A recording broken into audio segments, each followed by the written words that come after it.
Greetings and welcome to the Richard Dolan Show, where every week we fight the good fight. It's April 23rd, 2024. I'm glad to be here with you. You know, every week we get more little bombshells dropped in the UFO, UAP community. I am quite convinced that had these been dropped about a decade ago, the world would be running around right now pulling the hair out of its head because of all of these incredible statements and revelations. And yet here we are. You look around the world, we got talk of World War III coming from this direction, coming from that direction. And the UFO, UAP information just gets lost in the shuffle. No one's really discussing this, but it's amazing what really is happening in the field these days. So last night, there was a tweet that reposted some statements by Christopher Mellon. Chris Mellon, many people, of course, know a lot about Chris. He's former Deputy Assistant Secretary of Defense for Intelligence under the Clinton and George W. Bush administrations. He's been very much involved in the UFO community for getting information out to the New York Times and making a lot of statements over the years. I would say really promoting the need for transparency, if not disclosure, about this subject from the government to the public.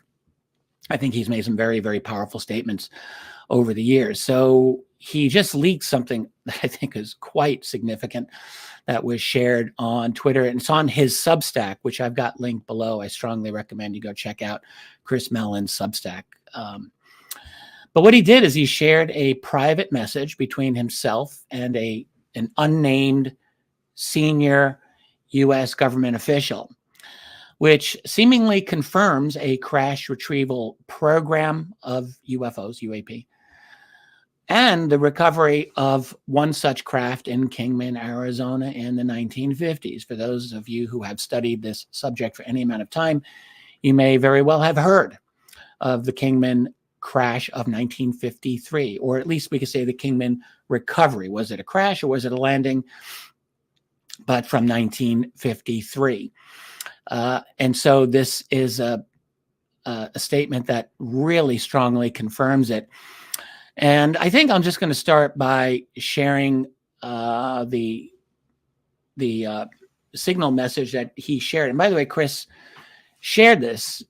I think I don't know. I mean, we'll have to really get a detailed view of this, but on his Substack, he talked about just wanting to counter some narratives that have been put out by the U.S. government. And he got permission from the individual that he had this exchange. This is from Signal, from circa 2020, as he writes here in the corner. And in fact, went through the process of making sure that this was properly a non-classified or declassified message. He actually went through proper channels. The Signal correspondence itself is not classified, and so therefore he was within his rights to publish this. And again, he did get permission from this individual who is unnamed. And this is a conversation that apparently took place 4 years ago. So I'll just read it, and it goes back and forth. So this individual writes to Chris Mellon. He says, Blanked and I are making huge progress getting into the CR, that is crash retrieval program. He plans to meet with you at some point. Chris writes back, he says, the blank would be slack-jawed if they find out what, I'm sorry, that person continued to say, the so-and-so would be slack-jawed to find out what we now know. Mellon's reply is fully redacted. And then this person writes again, right now, we haven't gone that far back. So apparently the question had to do with maybe Roswell, just guessing here. But the person says, we're dealing with the recovered UAP that landed in Kingman, Arizona in the 50s. Again, this is well known to UFO research and has been for many years. He goes on, he says, we're vacuuming up info as whoever blacked out gets read in. We now know the management structure and security control systems and ownership of the CR. We also know who recovers landed or crashed UAPs under what authorities. We also know that a still highly classified memo by a secretary of the U.S. Air Force in the 1950s is still in effect to maintain the cover on UAPs. And he goes on and says, we also know the SES-2, who's the Air Force gatekeeper.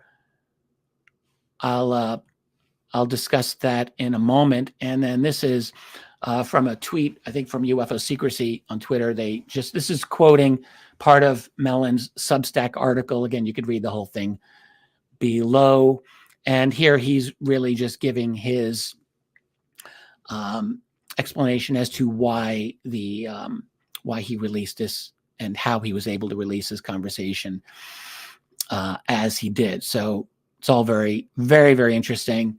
And, I just want to say, a lot of these people who've been really coming out there, whether it's Chris Mellon or Lou Elizondo or David Grush or, whoever else, they often get a lot of flack from not just the mainstream media, but frequently from within the UFO community itself. We can discuss motivations as to why. I find some of these criticisms to be pretty threadbare, to be honest with you. For me, the thing that matters is, what are these people saying? Are they saying something that is true? Are we able to investigate this? How can we go deeper? And I think, so far they've got a pretty good track record, and I'm very supportive of these types of bits of information that do come out to us. So the conversation then that I just read here, this is all about details about making progress in accessing information relating to a UAP or UFO that landed in Kingman, Arizona in the 1950s.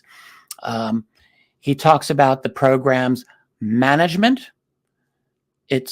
or at least refers to its management, its security controls, the recovery process. All of this apparently is in place for landed or otherwise recovered UFOs, and apparently a highly classified 1950s memo by a secretary of the Air Force from the 50s that is still in effect to maintain secrecy on this subject. And by the way, I just checked into this. So the Secretary of the Air Force at that time, from 1953 to 1955, was this man here, Harold E. Talbot. I'm assuming he would have been the person who had issued this order. Possibly it was issued from his successor after 1955, but Talbot was the man on the job when the Kingman event occurred, which was in May of 1953.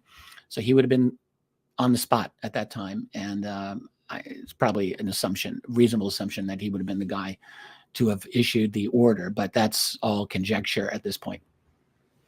So again, I think, this is very, very interesting. And in his Substack, by the way, Mellon talked a bit more about this and just really highlighted, the government's denials of having any off-world technology. And he said, look, I'm just sharing this to illustrate why some of us might consider allegations otherwise to be worthy of investigation.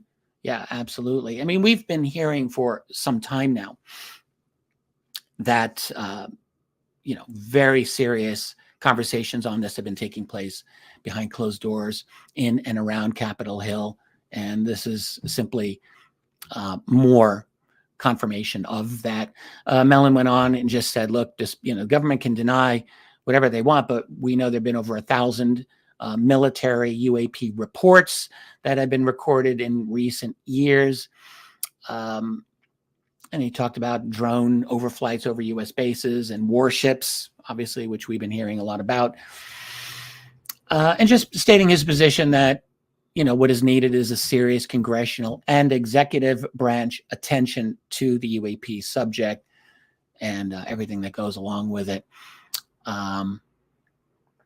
He did add that the individual in that exchange, the signal exchange from 2020, while believing in the existence of recovered materials, basically admitted to not having seen or touched a recovered craft and was denied further access to the program.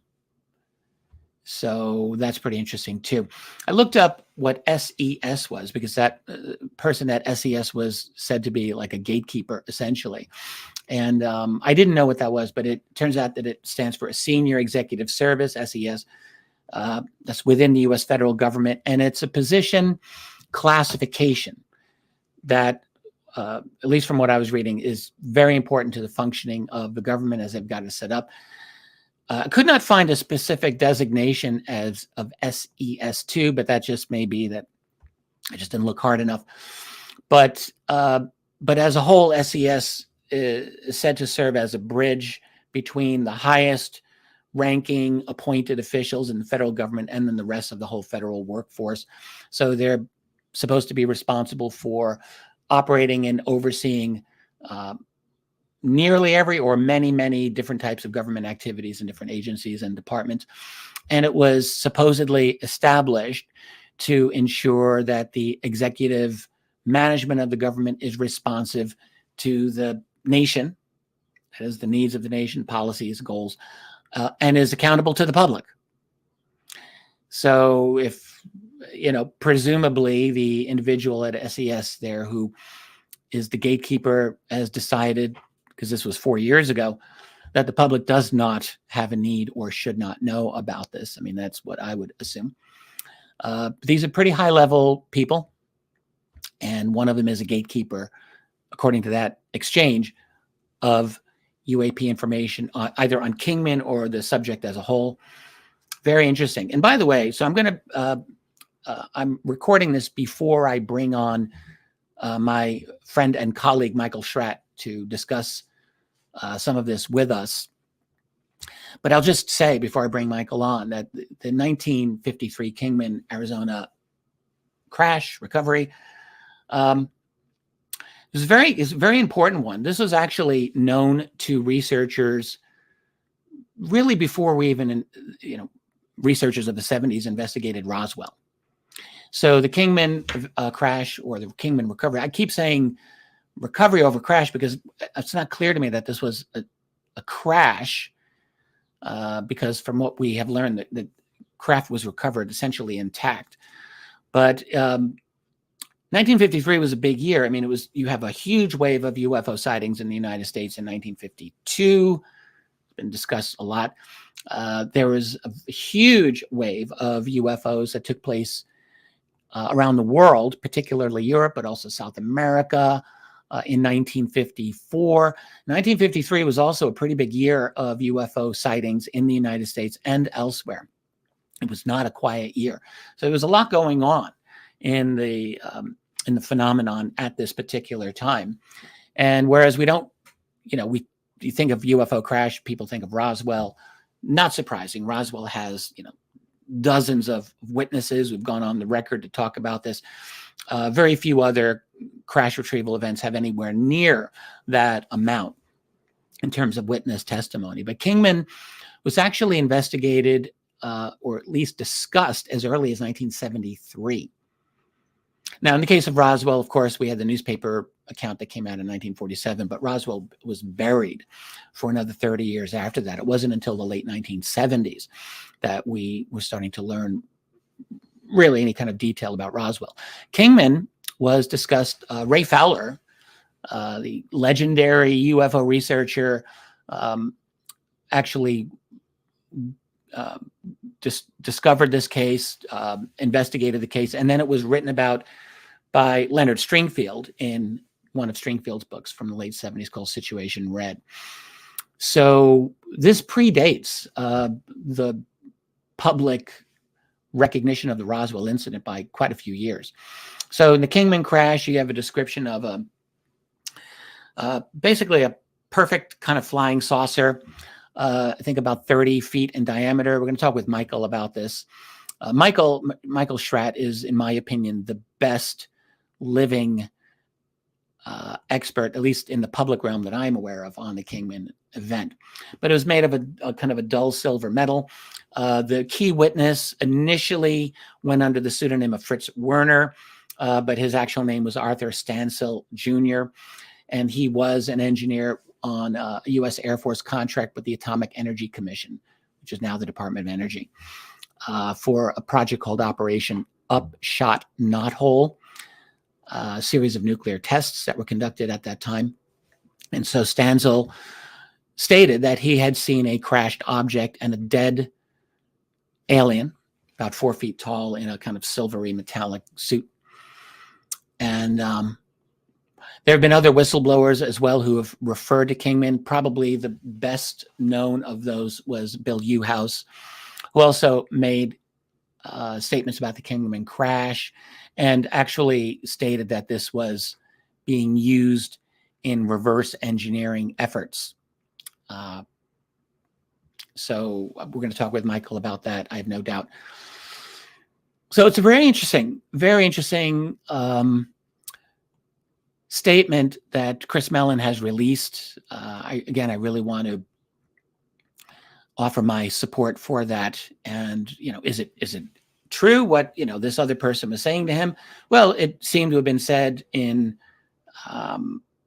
confidence, one-on-one 4 years ago.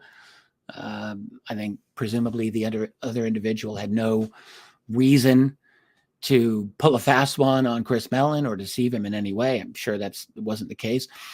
Chris was able to get this person's permission to put the statement out there. So I think what you're looking at is, again, the continuation of a behind-the-scenes battle going on within the national security establishment. That is what it looks like to me. I've been saying for years now that we're looking at a factional struggle, a factional war within the national security apparatus over this whole matter of UAP, as it's now called. There are folks within that structure, today, just as 50 and 70 years ago, who promoted a policy of more disclosure on this subject to the public. This is not the first time that government insiders have had this opinion and have tried to do something to get this information out. I just think they're having more success today than was the case 50 or more years ago. But this is an old game. This is an old struggle. And on the other side, you have, let's call them the secrecy group. That was the name given to them by the UFO researcher, let's say insider, Donald Keyhoe, who wrote about this a lot in the 1950s. Keyhoe referred to the UFO secrecy group pretty regularly back in those days. I think that's a pretty appropriate name to this day, the secrecy group. And this is a significant struggle, I think, that is going on to this day. And, it really does look more and more that the house of cards may be starting to fall. Not something I would have predicted a couple of years ago, to be perfectly candid with you. I had always felt that any kind of genuine disclosure or transparency was probably years down the road, if at all. I'm still not really believing that we're going to be looking at a truly, fully honest disclosure if that were to happen at all. I think it's fair to say that we're looking at disclosure with a lot of spin that would be attached to it and probably a lot of missing pieces to the puzzle. But nonetheless, I'm just going to say, for the record, we've gone a lot farther along in release of information than I personally would have thought a couple of years ago. So it's very interesting. How this is going to play out, though, we are just all going to have to keep our eyes on this one and wait and see. So it's very, very interesting times that we're living in, that is for sure. So let me pause this video here, and I'm now going to bring on my friend and colleague, Michael Schratt, who's going to have a lot more to say about the release of this information, and particularly the Kingman UFO crash retrieval, which really remains and has always remained one of the really interesting and I would say quite significant crash retrievals in the whole history of this phenomenon. Because it seems that whatever was recovered at Kingman potentially has been studied for a long time. I mean, I even wondered, when the Davis-Wilson notes leaked out in 2019, those notes discussed a virtually intact craft. And I wondered, is this the same craft? I mean, hard to say. Do we have a couple that are perfectly intact? Maybe that's the case, but maybe the Kingman craft is one of them. So just things to think about. But now, please let me bring on my friend Michael Schratt. Hello, Michael. Welcome to the program. Thanks for coming by to talk about this very interesting development relating to what Chris Mellon had to say, and some chat about the Kingman UFO crash itself. I just want to let you know, before you came on, I did a little bit of a chat about that statement that Mellon made, and talked a little bit about the Kingman crash. It was quite interesting. But I really wanted to know what you think about all this. And before you start, I just want listeners to know that you have a YouTube channel, and I'm going to link to that below. And I would definitely encourage people to check out Michael Schratt's YouTube channel. I don't think there's anyone currently doing active research in this field who really has dove into a lot of these crash retrievals in the way that Michael has. And the Kingman crash, I think in particular, Michael, you and I have talked about this on a number of occasions. Right. And there was the late Harry Drew, who really dove into this. You could probably talk about him. But, I mean, he's not here anymore. And I really look to you as probably the most knowledgeable person on this crash retrieval, at least in the public realm, Maybe there's someone in the classified world who knows this better, for all we know. But you've gone pretty deep. So anyway, welcome. It's really nice to have you here. What are your thoughts on all of this? It's always good to be with you, Richard. I really thank you and appreciate it. And you're right, Richard. It's important at this point that we identify the legacy crash retrieval witnesses, because they're passing away. We're beyond racing the undertaker. It is the final curtain call on disclosure regarding these crash retrieval operations, because if we fail to track down the legacy witnesses, then we can't get to their supervisors, and their supervisors can't get us to the areas that have the debris, the bodies, and the craft. And that's why it's imperative that we do this. Yeah, you're speaking from, I think, the right perspective, which is the public perspective. I mean, I think we can assume within the classified world, black budget world, they may have some information about this that we lack. But I think from an investigative point of view, you're exactly right. This is an urgent matter. Definitely. And the Stringfield witnesses, taken as a united coalition of firsthand military sources, I do not think they can be denied. These people are not lying to us. They're just telling us what they experienced. Oh, gosh, totally agree. I haven't talked about Stringfield in detail on this channel in a little while. I mean, he's one of my favorite researchers to discuss, but would you mind just quickly telling people why Stringfield's research in this was so important, and particularly those witnesses, how he came to them and what they had to say to him? Sure. Leonard Stringfield gave a lecture at the International MUFON Symposium in Dayton, Ohio, right down the road from Wright-Patterson Air Force Base, where a lot of this went down. And it was titled Retrievals of the Third Kind. And he basically presented a paper that had 12 witness testimonies. And it was about crash retrievals, how many bodies were recovered, where they were sent, how they were retrieved, 18-wheeler, tractor trailer, lowboy shipped to Wright-Patterson Air Force Base, under tarp at night, these kind of firsthand military witnesses. But the agreement that Leonard had with his sources is that he could maintain an important part of our national history by telling the account, but their names had to remain under wraps. And so there was this double-edged sword at the MUFON Symposium. I mean, this is revolutionary information back in '78, and he coined the term UFO crash retrieval, so he gets credit for that. But again, there was pushback. There were people that were heckling him there at the MUFON Symposium because he could not produce the names. And so there was this big pushback. But bottom line, and you're the one who highlighted his publication that has all the status reports. When you take that body of evidence as a complete whole, those people are not lying to us. Maybe you might have one or two that are not telling the truth, but taken as a general whole, that's why Leonard's information is so important. Yeah, totally agree with you. And anyone who's interested in this, I have plugged his book many, many times. Yes, It's true. yeah. But rightly so, because and it's called UFO crash retrievals, the complete investigations. Yeah. Yeah, thank you. Thank you. It's a big 8.5 by 11 inch, I think roughly 400 pages. It's incredibly detailed. And when you go through that, and the thing that's great about Stringfield is he gives you a very meticulous retelling of what his witnesses had to say to him, but he also goes into some pretty good detail about just how he got in touch with these people. Exactly. You really get to see his whole pattern. Many of these cases, like these witnesses, like they clearly were not looking for him. He found them in many cases and had really difficulty in nailing some of their statements down and in doing follow-up because they put something out there, but they weren't willing to talk, or he would hear something from someone's wife. The wife would tell him, this is what my husband had to say. And he would sometimes get to that husband, but he really would have to really work hard for a lot of these leads.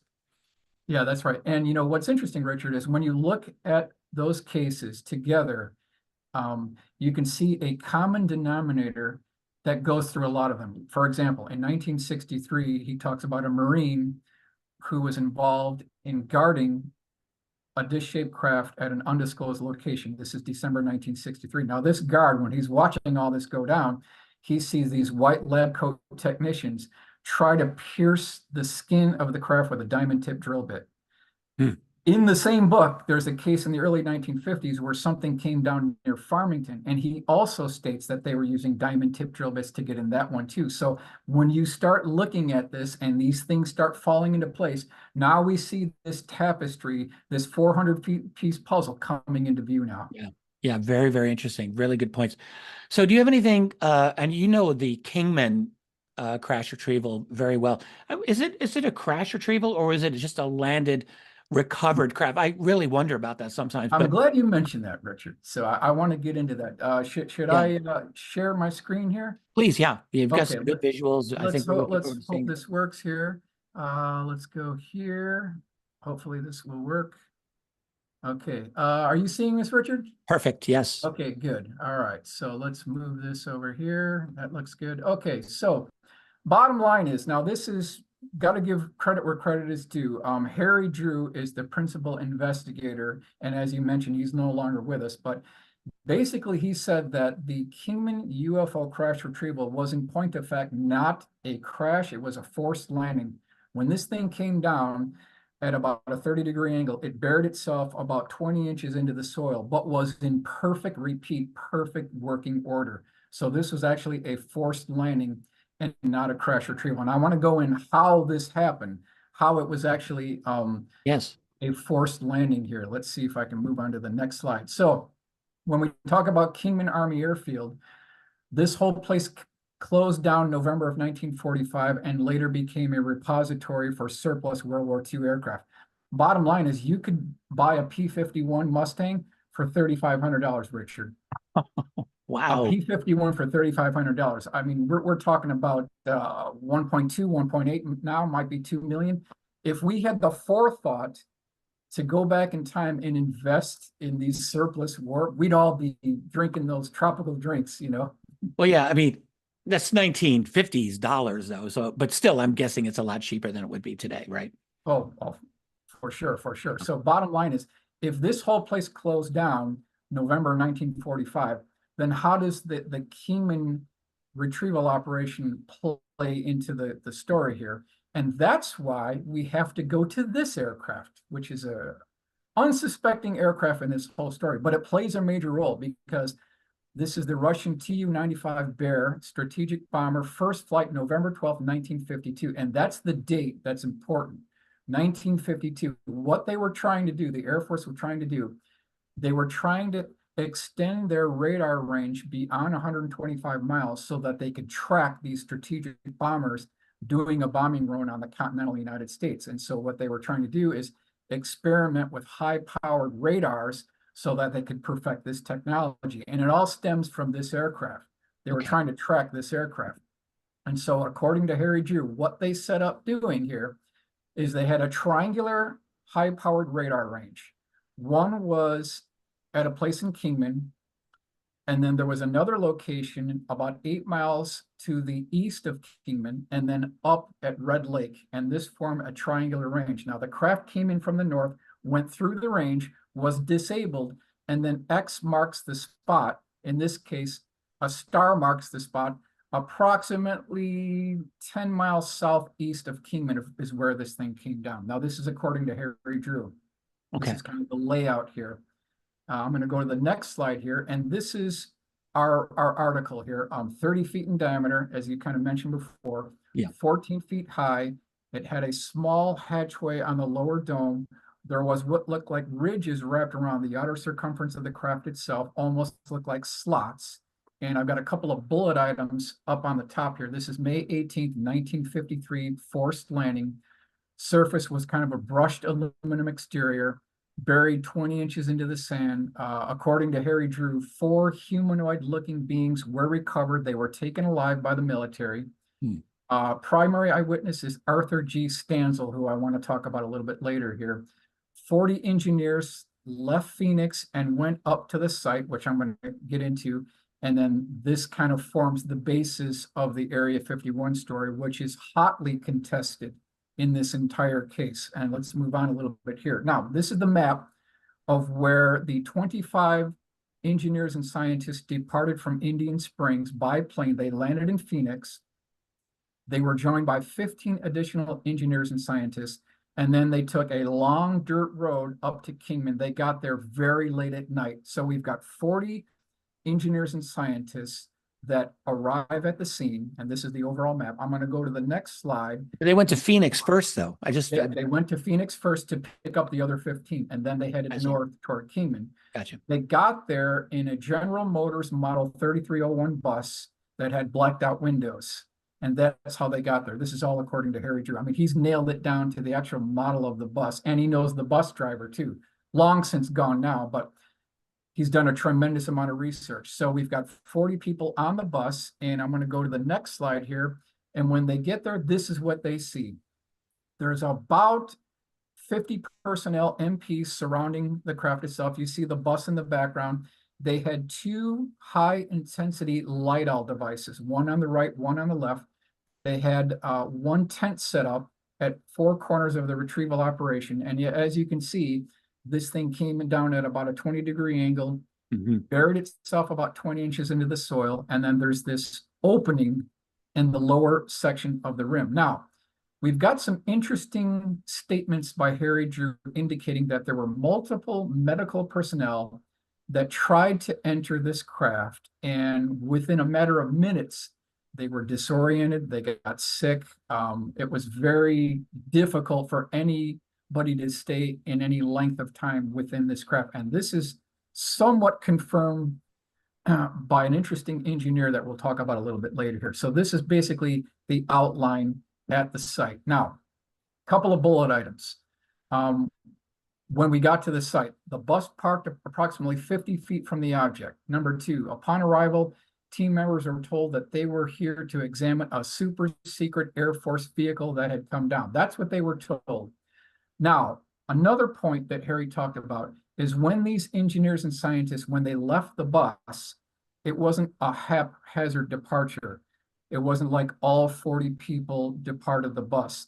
They departed according to their area of expertise. So you had metallurgical scientists, you had people who were experts in archaeology, you had atomic bomb scientists. They all left according to their expertise. 20 to 50 military personnel. We've got the high intensity lights, and then we talked about the hatch, which is about 3.5 feet high and about 1.5 feet wide. That's the dimension for that hatch. Now, once they got to the site, they had to get this thing out of here. So an M25 tank transporter was brought in, and they built a cradle device out of beams. And there was some residual force going on within the interior of the craft. So it was tilted just at a slight angle. And this is how they moved it from the touchdown site near Kingman, southeast of Kingman, on its way across the Colorado River. And I want to You'd give need a credit to pretty Jim decent, Nichols. you'd need a decent crane, I would think, to get it on there. That looks pretty precarious. I'm guessing Yeah, the driver went very slowly. very, very slowly. That's correct. Very slowly. Do you know if they threw a tarp over that? I mean, you would think that's a normal thing. You'd have to throw something over that. Maybe later they did. I don't have any information on that. Harry Okay. didn't tell me too much about Mm. what this is all at night, and this is a in haste operation because they had to get this thing out of the area quickly, according to Harry. So the next thing is they've got to get this thing across the Colorado River to get to a certain base, and they're stringing cables across the Colorado River. They're trying to get this thing across the passway on the Hoover Dam roadway, but the lighting fixtures are too close in because this thing is, the diameter is exceeding the road width. So they actually go into a put-in about 100 feet north of the north wall of the Hoover Dam. They float a barge down the Colorado River, and they roll the M25 tank transporter with the dish-shaped craft up on the top of it onto this barge, and they're moving this thing across the Colorado River. This is at night, and all of a sudden, according to Harry Drew, the cable snapped, and this barge is now going down the Colorado River, and it actually makes contact with the north wall of the Hoover Dam. So I'm thinking, Richard, being that a little while ago, the lake level of Mead was down lower, we might be able to see an impact mark where this thing made impact with the north wall of the Hoover Dam. Now, again, according to Harry Drew, there was screaming, there was yelling, it was a disarray type situation. They eventually brought another 2 cables across. They were able to get it to the other side. And here's a little bit more of a blow up of the scene here. I'm going to go to one more forward here. And now you can kind of see this as it may have happened back in 1953. Should we point out the artwork you're showing, which is, of Yeah. course, extremely beautiful. This is artwork. I just want to emphasize. And you have worked in the past with some really remarkable artists, and these are by Tom Bogan gets credit for the Tom artwork. Bogan. Yeah, Tom Bogan gets credit for the artwork. Now, Harry Drew's no longer with us, but fortunately, he did write a book that describes all of this in detail. 7 Days in May, the Kingman UFO story. It's got pictures, it's got drawings, it's got illustrations. He takes you through the process of how he got this information. And what I like about Harry is he was a true researcher. He didn't just go on someone's word. He actually requested the microfilm reels, got that to his location, and they trusted him with the microfiche and microfilm to make copies, and he sent it back to the reference libraries. That's the measure of a true researcher. Yeah. Now, that brings us to Bill Uhouse, who claims that he worked on flying saucer simulators at Remote Test Site Detachment 3.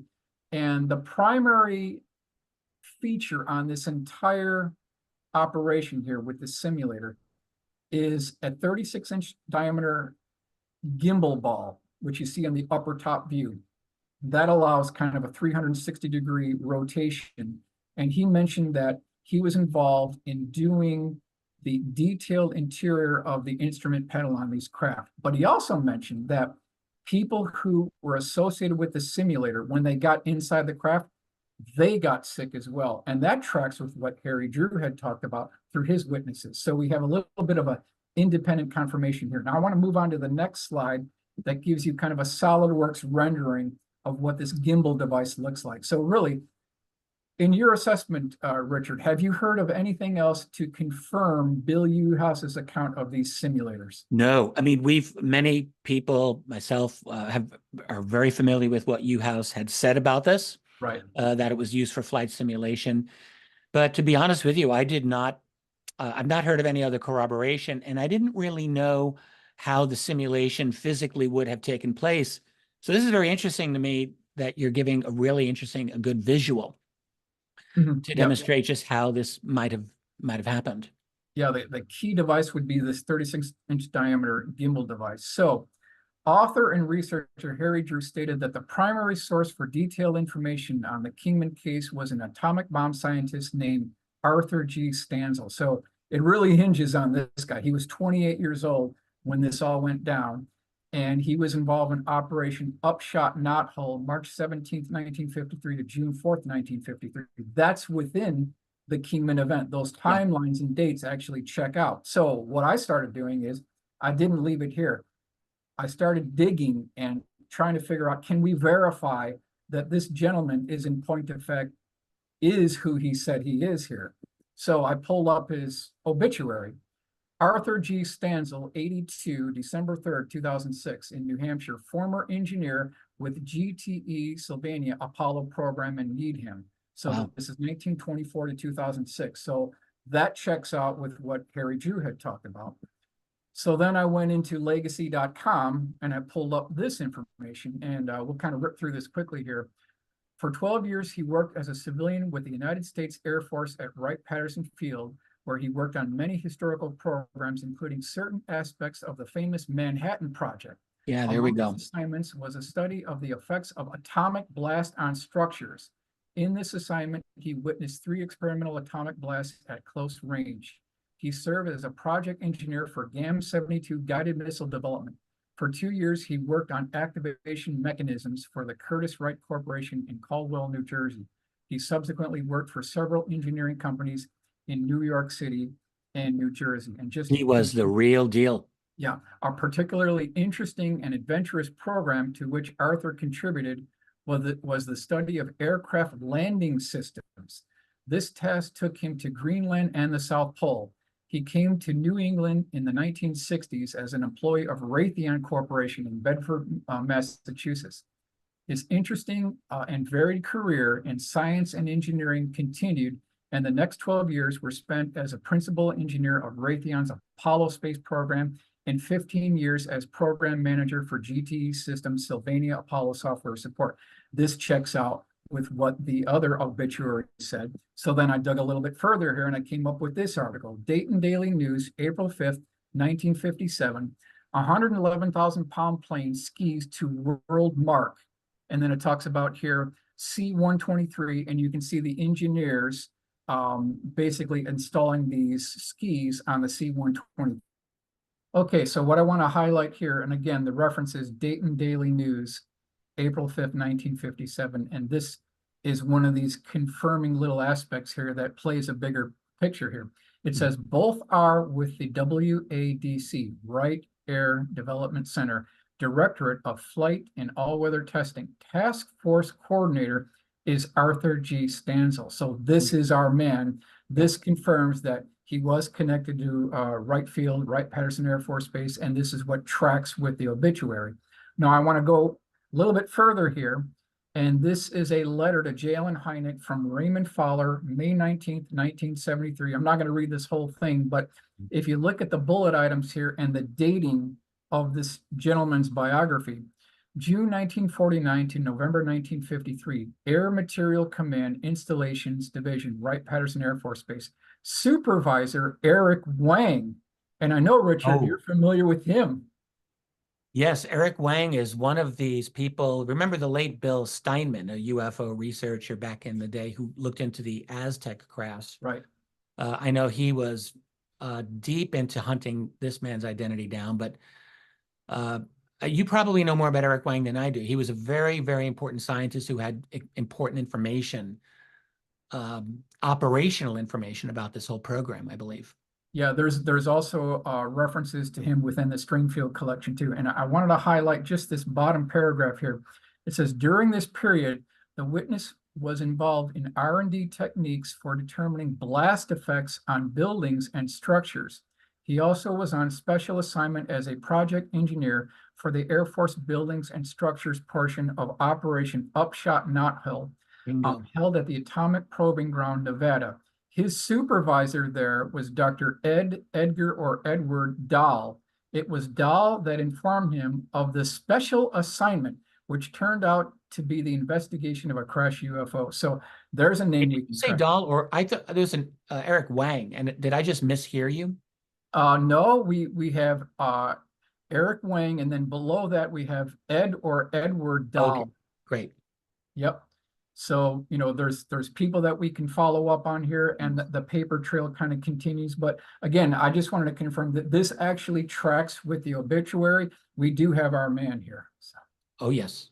And I mean, he is the real deal. Arthur Stansel clearly was truthful about his background, and was in the right place at the right time, it seems like. That's right. That's what it looks like when you take it all together.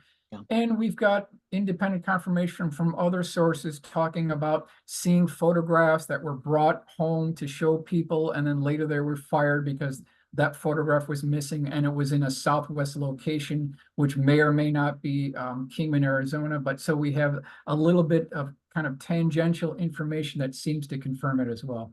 Now, is this your last slide that you wanted to share? That's the last slide I wanted to share, yes. We want to take that off, or shall I Yep, take we it can off? take that off. Mhm. Uh, Let's see here, I can stop share. Okay. There so we now go. back here. Yep. Mhm. Michael, that's really interesting. And, I'm glad that you came on for this segment, because it really, this is a validation of 50 plus years of UFO research. You mentioned Stringfield's first presentation on this in 1978, where he was at times shouted down. Right.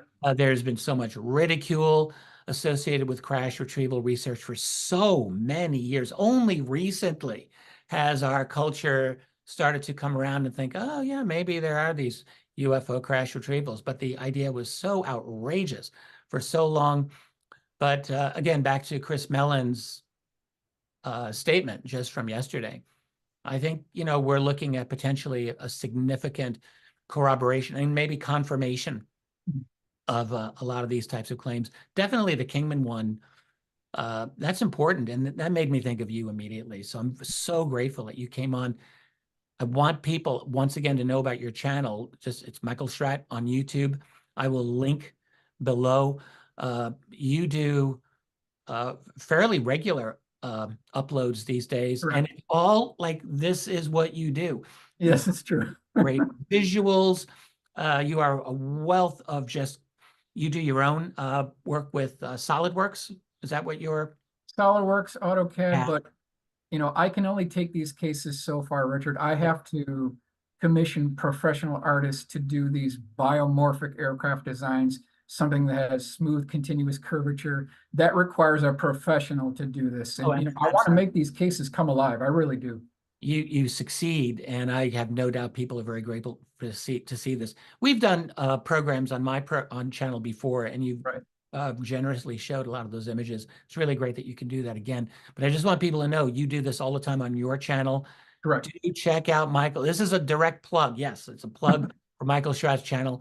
I do want interested people to check it out. So I hope you get some traffic there. Great. You Thank deserve it. There aren't that many researchers who are really focusing on the history of the UFO subject during the 20th and 21st centuries, particularly the 20th. And you're one of the few who are really diving in consistently. You've never let up, and you are a wealth of information on it. So I'm really, really glad and grateful that you're able to be here. I believe that the crash retrievals are going to be the linchpin to all of this. They are the Rosetta Stone to this whole thing, because that will lead us to the bodies, the debris, and the craft. Anything short of that physical evidence, we're going to be here another 80 years. We can't afford to let that kind of time go by. That's why it's imperative, and it's the final curtain call. We've got to make a move. Yeah.